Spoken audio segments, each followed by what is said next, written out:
Hey guys, welcome to Tilt Shift. I'm Bryan. And I'm Tim. And today we're looking at Transformers Rise of the Beast, and I do like my Transformers.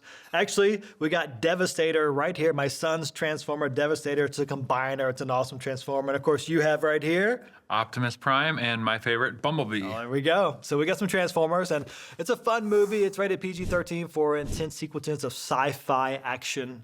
Do love some good sci-fi action and violence. And of course, there is language throughout the movie, so you got to be aware of that. It is hard to believe, the 7th film of the Transformers franchise, the live franchise. Yeah, the live movies going back to what, 7th 2007? My goodness. Is the first one? And I got to say, probably still the first one was my favorite as far as a movie goes. I think as far as movies go, most people would agree the first one and Bumblebee were like the Bumblebee movie was really, the really two that good. had good stories. Yeah. And then the rest were just Lots of blow everything up Transformers and blow stuff up. Yeah. Now this one though, I think it's maybe the third best as far as movies go. Some may argue on that, but it's overall, it's got a better story.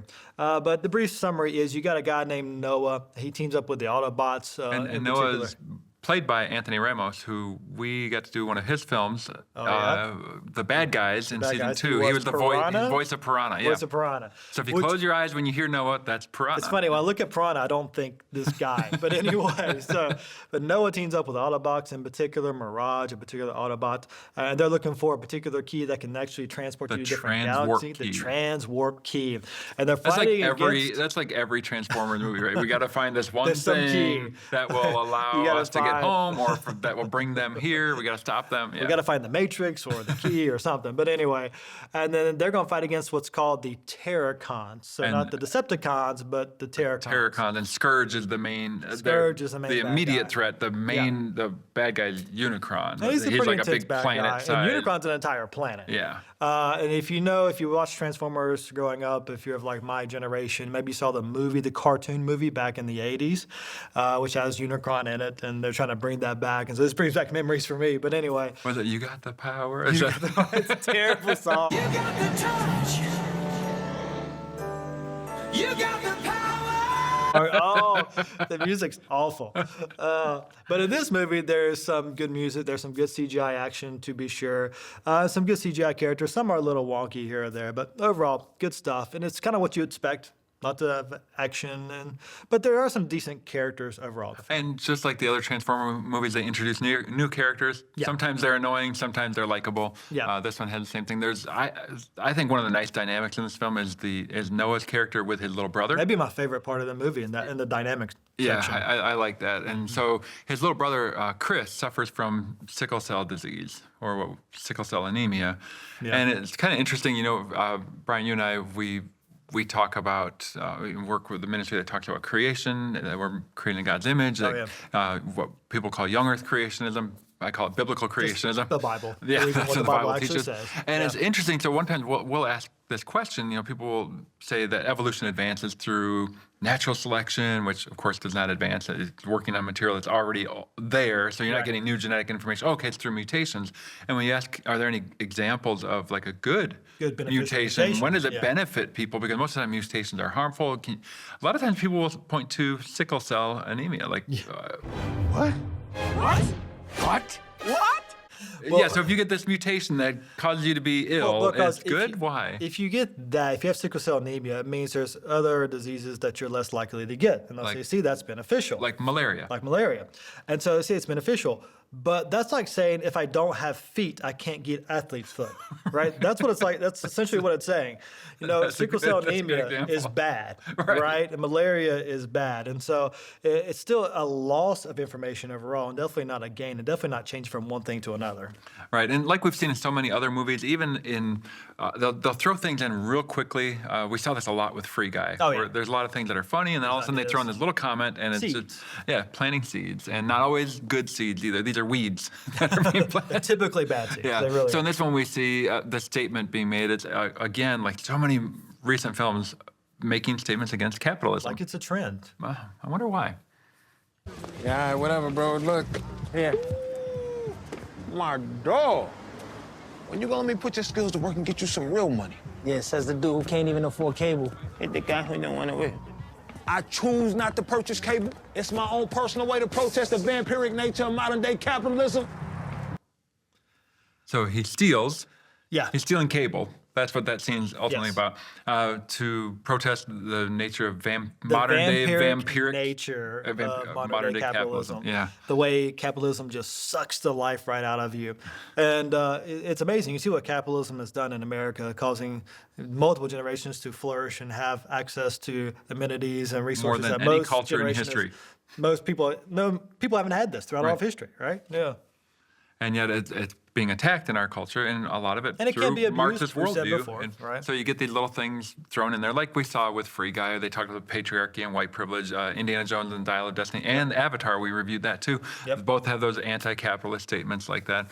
A lot of times it's things just being assumed to be true, evolution, climate change, aliens, all of that kind of stuff. What if Noah was one of the extraterrestrials? And I would argue those quick quips that they give are sometimes even more effective than some big old long monologue, because the way they're presented just like that, it's just assumed to be true. This is what, if you are logical and rational, you would just believe this. See, just as a quick, it's easy. It's what you should think because it's right. And if it was constantly in your face, it might turn you off. Like, oh, I don't even, now that I'm really Yeah. frustrated with it. Whereas if it's just a real quick thing, you might think of it once like, oh, I didn't like that. And then you go on and you're like, oh, yeah, I like that movie. But And the then seed it kind of gets sticks. planted, Yeah. and then the weed grows and produces really bad fruit. Yeah. And so, in a sense, they were talking about stealing. Yep. And we're going to see in our next clip that there's another form of stealing that takes place. And one thing in this movie that, Bryan, you really noticed is that whenever they're portraying white people, it's almost always in a negative light. Yeah. Whereas people who are not white are often portrayed in a positive light, or in a light where you're supposed to feel sympathetic. They've been toward- oppressed, Yeah. basically. And it's really it's the beginning of the movie where you see most of this. Yeah, because after that it's mostly Transformer action. It's where they're trying to, they want to build empathy with you towards the human characters, is what they're trying to do, I think. But you definitely see their ideology, which is really, you can tell, rooted in some sort of Marxist, CRT bent, because anyone who has a light melanin count in their skin is presented as basically bad, or oppressive, or manipulative, or not caring about anybody else. They talk derogatory about people who have less melanin, who are white, so-called. And then, of course, even one of the bosses of one of the dark brown ladies, her boss is white, and she's presented as very negative and stealing credit. And that's what we're going to see in We're this gonna clip. see this clip. And she's really annoying. And she Thank you. depersonalized her. She calls her intern. Oh, yeah. Intern. I paged you 3 times. Why didn't you call me? Okay, well, I So figured if I fakey. stopped the call, that would make me later.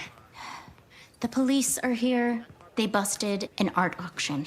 The owner claims that everything is authentic, but they want a second opinion. All right.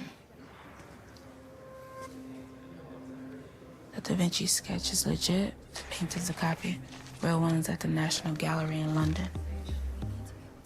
Roman vase. Valuable, but you are not gonna retire off of them. Sinner's Greek curse tablet, it would be expensive, but it's a fake. How can you tell? See the spelling? Roman. Doesn't even show up in our era. Got it. Officers, I figured it out. So, I figured it out. That is real. So she's very demeaning. She just calls her intern. Yeah. She has a name. And I don't want nobody calling me son or kid or sport or nothing like that, cool? Cool, whatever you say, Slick. I paged you 3 times. Why didn't you call me? Right. And then she has her go get her clothes pressed later on. And she's over the top annoying. Yeah. Like, intern. And by the way, let me just say, it's not that anybody with light brown skin cannot be oppressive or ignorant or Are there mean. bosses that act like that? Oh my Sure. goodness, of course. It's the trend in this movie where it seems at the beginning, any white character presented is presented in seemingly a negative light, and that's Right. what we're really kind of talking about here.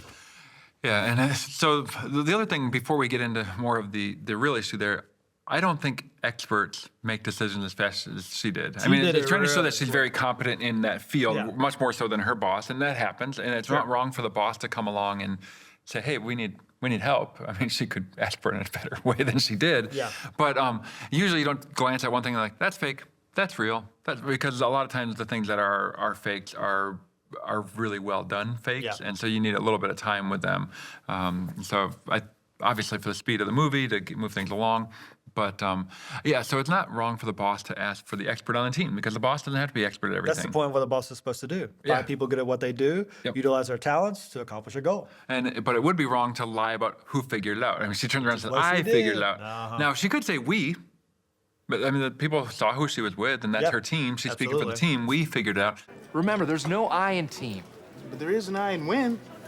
And so leaders are often given the credit or take the blame. You know, you think about football, it's almost always the quarterback to take the blame for the loss or given the credit for the win. Yeah. You know, we work at an organization, Answers in Genesis, where Ken Ham gets the credit or the blame for just about everything. And, you know, you write an article and it's on there, it's with your name or something like that. And people, when it's posted on Facebook, great job, Ken. It's like, he didn't write that. But then I remember getting an email from him one day where it said, now I'm even getting blamed for things that Tim writes. Because people will blame him for stuff that we do. So I mean, you do write some bad stuff. So, I mean, so I'm glad he takes the blame for that.